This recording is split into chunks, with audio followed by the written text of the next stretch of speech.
Fala pessoal, tudo bem? Estamos novamente aqui hoje com o gestor do LGCP11, né, o Log InterCP, um fundo imobiliário do setor de logística que acabou de passar por uma emissão. Tem muita novidade aqui para a gente falar, reciclagem de portfólio, tá?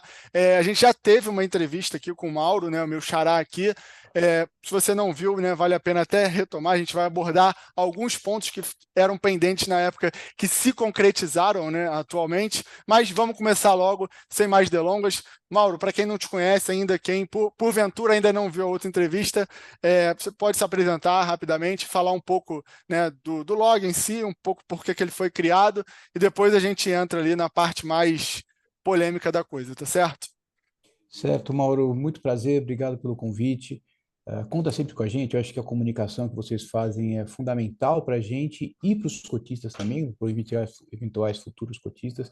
Quanto mais a gente conseguir trocar informação, eventualmente dúvidas, se a gente puder esclarecer, contar o nosso ponto de vista, contar por que a gente está fazendo a coisa, é legal. Bom, eu sou um pouco mais antigo aqui, como você pode ver, no mercado imobiliário e financeiro. Sou sócio-diretor da Asset, sou responsável pelos fundos de tijolos, e entre as estratégias está o LGCP.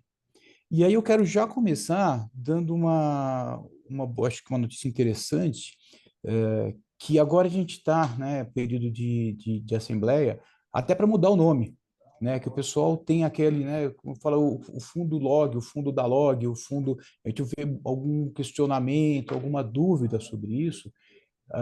Dia 17 de setembro, se não me falha a memória, vai ser apurados os votos. Eu entendo que a gente vai ter votos suficientes para mudar para INLG, Interlogístico.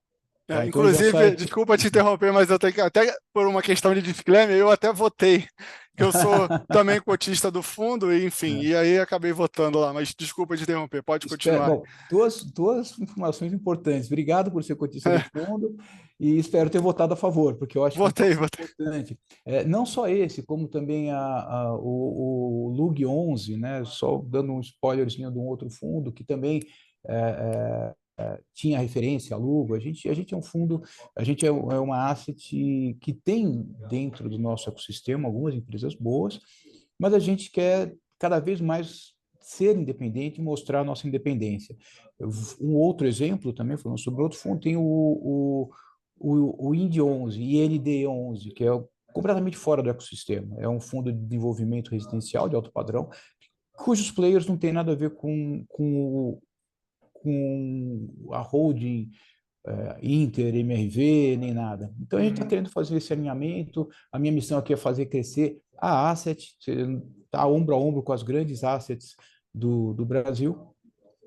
E uma das coisas é o alinhamento até dos próprios nomes, que a gente não deixa de ser agora, né, o fundo da Lugo, o fundo da Log, é o fundo do Inter, que tem logística, e que tem multifamily, e que tem residencial, e que tem uma série de coisas. Então, esse é o prólogo rápido. Depois acho que a gente vai começar a falar sobre a quarta emissão e tudo mais. Estou aqui à disposição. Certo. Antes da gente entrar na quarta missão, né, aproveitando um pouco a parte, né, do relatório ali operacional, a gente viu que é um fundo que hoje está zerado, né, a vacância, e é um fundo que, historicamente, por ter galpões modulares, ele ele está sempre com contratos a vencer, né? Você tem uma quantidade boa aí de contratos vencendo 2024, 2025, mas historicamente o fundo sempre colocou, né, repôs muito rápido. É isso, queria que você falasse um pouco dessa característica é, dos ativos ali da Log antes da gente passar propriamente para emissão e movimentação no portfólio ali. Tá. Esse é um ponto bem interessante, né? Primeiro que o fundo está desde janeiro com zero de vacância, porque, primeiro, os ativos são bons, eu não tenho nenhuma procuração para falar bem da Log, se fosse para também eu falaria, não falaria. E eles são modulares, ou seja, são coringas, né? Então, se o locatário quer 1.500 metros, ele tem. Se ele quer 3.000 metros, ele pega dois módulos. Se ele quer 30 mil, ele pega 20 módulos, né? E assim vai.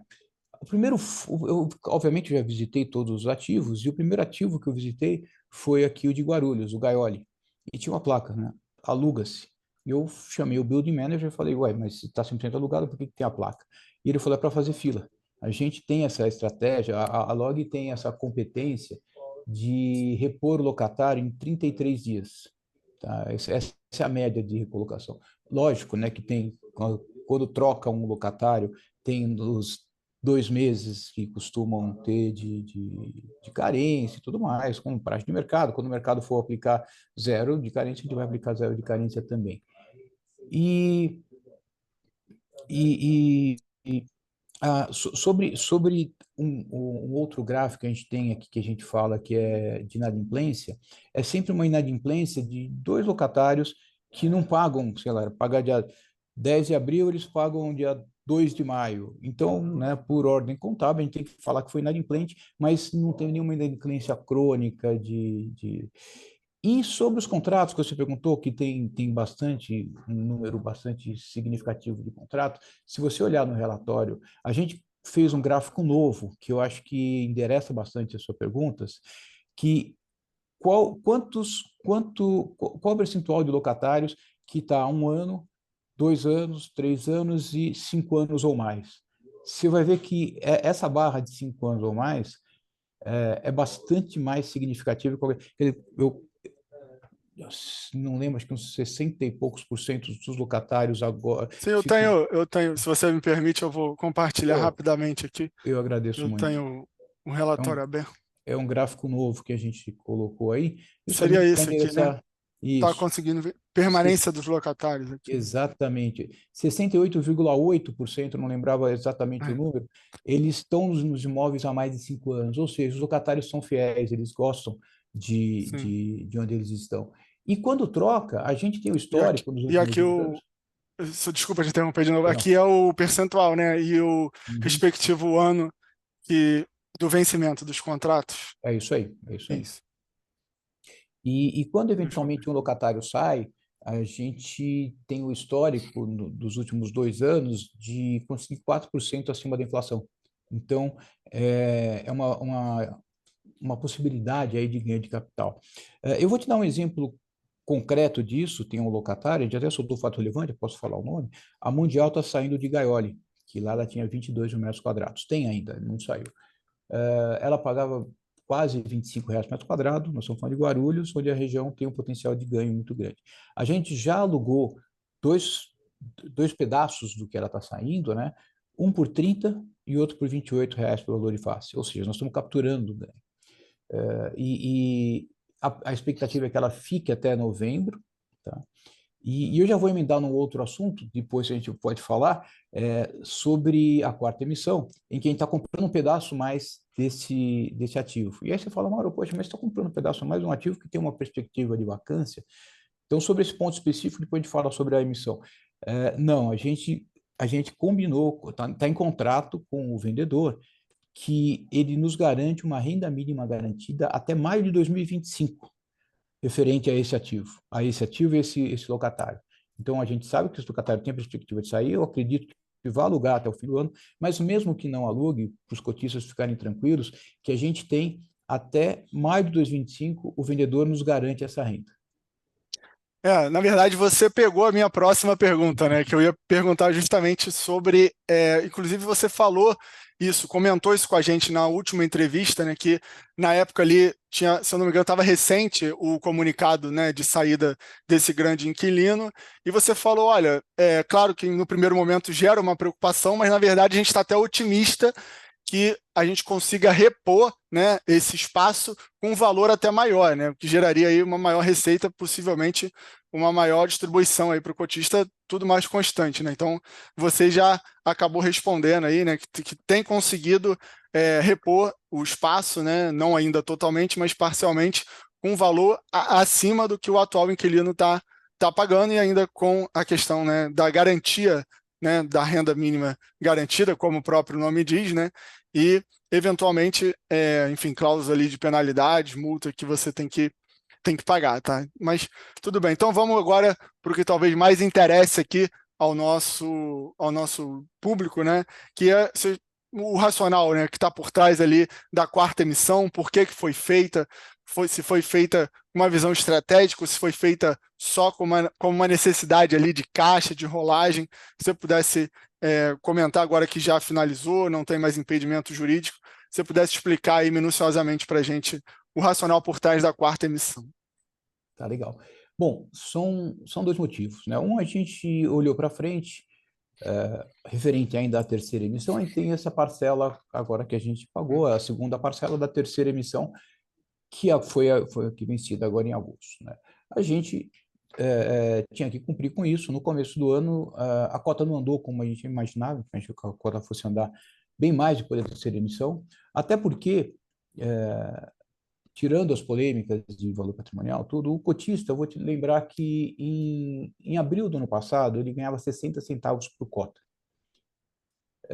Em julho, no material publicitário, então, a gente estava apontando para 67 centavos por cota.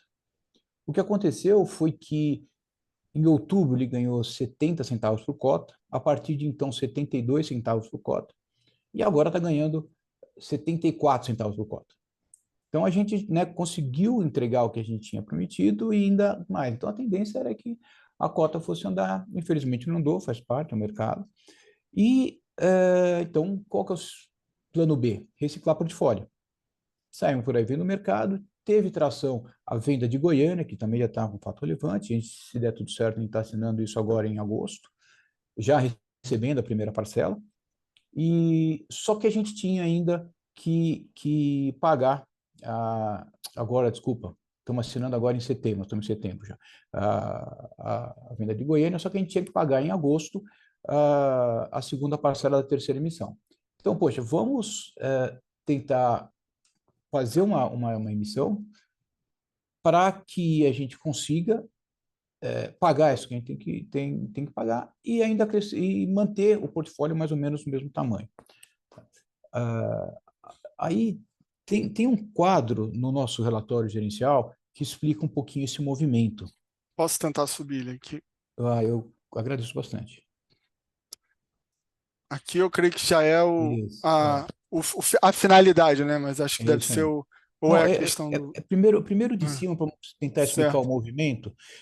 Se vocês olharem aqui, quanto a gente tinha, porque eu estou pensando já no fim de setembro, tá? certo. 118 mil metros quadrados que rendiam 2 milhões e 700 mil, ou seja, R$ 23 por metro quadrado. Tá? Nós estamos aqui na terceira e na quarta coluna. Uhum. Contagem a gente não vai mexer. Gaiole, a gente está comprando 10 mil metros quadrados, justamente porque tem um potencial de upside nesse ativo. Viana também temos o potencial de upside nesse ativo, comprando 21, e estamos saindo de Goiânia porque a gente precisou fazer caixa para pagar a segunda parcela da terceira emissão. Na penúltima coluna, você vai ver que nós temos lá 113 mil metros quadrados. Nós estamos decrescendo o nosso portfólio em 4.500 metros quadrados. Porém, a gente está aumentando a eficiência dele, porque com 4.500 metros quadrados a menos, a gente está distribuindo, está tendo como receita bruta, desculpa, 2 milhões e 800 milhões, e distribuindo, desculpa de novo, e com preço médio de R$ 25 por metro quadrado de locação.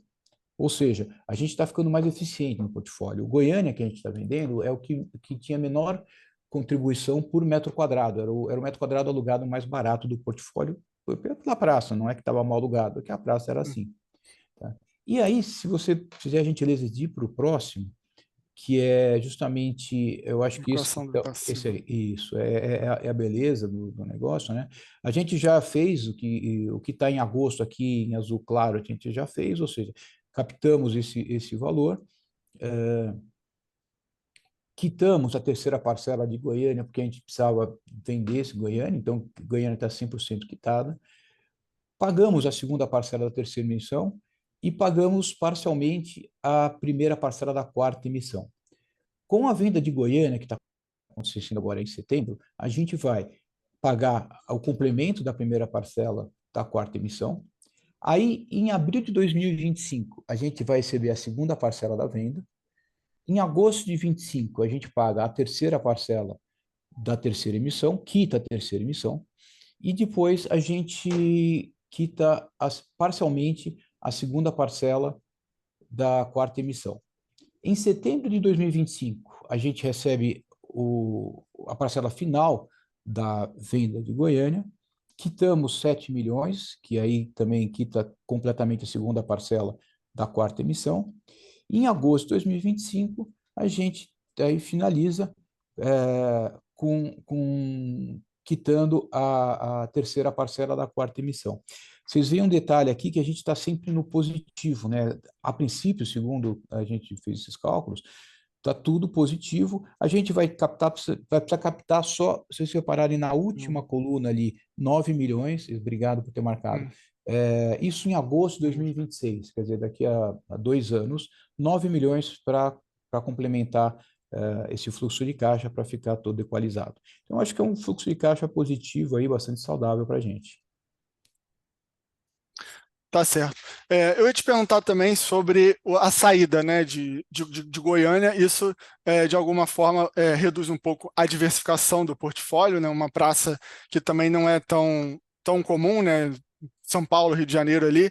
Você fica no Sudeste, né, sai ali de Goiânia. Você já falou que a explicação, né, creio que não era um problema do ativo, o ativo estava performando bem, foi só uma questão de ter que escolher, né? E acabou escolhendo ela, acho que foi por uma questão mais do preço, né? Também aumentando ali a eficiência. Só queria confirmar se está correto esse entendimento, né? Tá correto, o É, entendimento é exatamente isso. Teve tração, a gente teve proposta, vou te falar até, para vender Gaiole, Guarulhos, mas a gente, né, como a gente vê potencial de capturar valor, provavelmente quem fez a oferta também viu potencial de capturar valor. Faz parte da gestão ativa, a reciclagem de portfólio, a gente pode vender qualquer, desde que seja a preço justo, né, desde que seja um preço que a gente acha que vale a pena.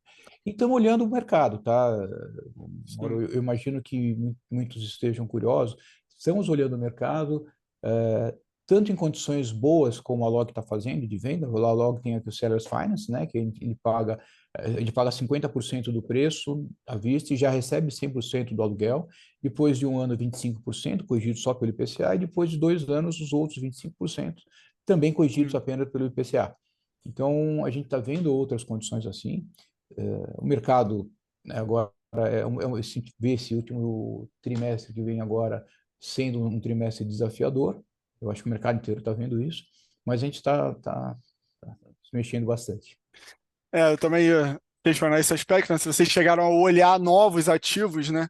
E acabaram talvez optando por, né, comprar o que já conhece, concentrar mais e não comprar ou até desenvolver, apesar de, né, ter muitos aí operando com desconto. Não sei se o custo de reposição, né, que o pessoal diz, seria, né, uma boa opção desenvolver, mas de alguma forma você já acabou respondendo. Se quiser comentar um pouco mais Eu queria dessa. complementar, Sim, Mauro, sim. por favor. Sim, desenvolver está no nosso radar, tá? O fundo agora está com 450 milhões de PL, eu acho que está começando a criar um corpo que caiba no desenvolvimento. Todo mundo sabe que enquanto tem o desenvolvimento, é só saída, não tem entrada, então ele machuca um pouquinho o yield. Agora a gente está conseguindo chegar no volume que dá para fazer isso. E nós olhamos sim outros ativos, tá? Mas nenhum tinha as condições comerciais tão boas quanto aquelas que eu falei, 50, 25 e 25, né? Corrigido só pelo IPCA. Além disso, lembrando que a gente não tinha em nenhum deles 100% do ativo, não tem ainda. Né? Hum. Então, faz algum sentido a gente comprar o mesmo, um pouco mais do mesmo ativo, sendo que ele tem zero de vacância, e eu vou te falar também, zero não é de princípio contábil, que ela é é recorrente, então o mês seguinte sempre tapa o buraco do mês anterior. Então, quer dizer, a gente olhou, são ativos bons, ativos performando bem, entregando o yield acima do que a gente falou, né? Lembrando que na terceira emissão a gente falou que seria uma média de 67 centavos por cota, nós estamos entregando agora 74 já. Então estamos entregando bem acima do que a gente tinha falado. Então, nada mais lógico, natural do que comprar um pouquinho mais desses mesmos. Mas estamos olhando o mercado, tá? Estamos olhando o mercado, isso muita gente já sabe. Né, tá perfeito. Só para a gente fechar uma pergunta de caráter mais macro, você acha que, finalizado, né? Vamos assumir que deu tudo certo, conseguiu vender, ao final desse processo, e com uma perspectiva ali de aumento também da Selic agora, você acha que como vai ficar o mercado em termos de preço de mercado, né? Claro que o preço financeiro da cota é muito variável, não está no seu domínio, mas como a tua análise assim, do mercado de galpão logístico, considerando aí, e um pouco uma perspectiva mais alongada do log no final de todo esse processo. Como vai se dar aí essa nova cara do log, né? Depois que ele atravessar esse período aí de finalização dessas equações financeiras, hein? Sem dúvida, o último trimestre tende a ser desafiador para o mercado de fundos imobiliários em geral. Só que eu sempre falo que fundo imobiliário, o próprio nome diz, né? Fundo de investimento imobiliário, né? O lastro dele é o imóvel, o que ele pode render. Então, se você olhar bem para o imóvel, no nosso caso, fazendo um pouquinho até de marketing dos nossos ativos, eles são muito bons, eles têm zero de vacância. Então, aquele rendimento, a tendência é que ele continue igual. O mercado logístico, em particular, ele sempre teve, vamos tirar a pandemia da frente, que ela distorceu bastante coisa, tem gente comprando coisa cara, falaram que ia morrer escritório, que ia morrer shopping, não aconteceu nada disso, mas vamos tirar a pandemia. Ele sempre teve duas estradas de crescimento, né? Uma que é o cenário econômico, né, que isso afeta todos os segmentos, e o outro é o do e-commerce, né? Que a gente está sempre crescendo o e-commerce, que isso é inerente a esse segmento. Então, a tendência é continuar crescendo, o importante são os gestores, os players em geral, não fazerem muito malabarismo econômico. Eu vi gente pagando R$ 6.000 um metro quadrado de galpão, quase o dobro do custo de reposição, né? Então é caro, e uma hora a conta chega, né? Então vamos com parcimônia. Mas de todos os fundos, todos os segmentos, acho que o logístico é o que tem maior, continua sendo o que tem maior potencial de crescimento, justamente por ter duas estradas. Então tá certo. Então, muito obrigado, Mauro, mais uma vez aí por comparecer aqui ao nosso canal, né? Prestar aí as informações, as explicações para o cotistas e para o mercado em geral. Então, ficamos por aqui. Se você quiser deixar uma última mensagem aí para os cotistas e, enfim, fica à vontade aí para a gente fechar e liberar vocês aí. Novamente, muito obrigado pelo espaço, muito obrigado à audiência. A mensagem que eu queria falar, gente, estamos à disposição. Acho que poucas pessoas são tão acessíveis quanto eu, tiverem dúvidas, comentários, concordar ou não concordar com alguma coisa, me explicar por quê. A gente está sempre querendo melhorar. Então, por favor, fiquem à vontade em entrar em contato com a gente. Muito obrigado, Mauro. Obrigado você mais uma vez. Pessoal, se você gosta, se você investe em fundos imobiliários, né, são mais de 2 milhões aí já de investidores. A gente fala também de FIAGRO, de FIINFRA, traz os gestores aqui para poder conversar com a gente. Não deixa de se inscrever no canal, ativar as notificações. Valeu, pessoal. Grande abraço. Por hoje é só. Fui.